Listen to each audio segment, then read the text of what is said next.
అబ్బబ్బబ్బబ్బబ్బా! ఏమన్నా బౌలింగా! Missile Starc superb bowling. 23 కోట్లు పెట్టి తీసుకున్నందుకు సూపర్బ్గా బౌలింగ్ చేశాడు.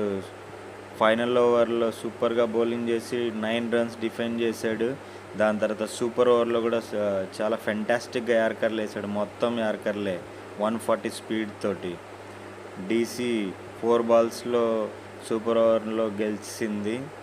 Super bowling, super batting DC. And 2 రన్అట్లు తోటి మన ఆర్ఆర్ సూపర్ ఓవర్లో ఓన్లీ 4 బాల్స్ మాత్రమే ఫేస్ చేసింది. అండ్ ఈ 4 బాల్స్లోనే KL Rahul and Tristan Stubbs finish చేశారు మ్యాచ్ని. ఎస్పెషల్లీ చెప్పుకోవాలి, మిచెల్ స్టార్క్ బౌలింగ్ మొత్తం 6 బాళ్ళకు 6 యార్కర్లు వేసాడు ఫైనల్ ఓవర్లో.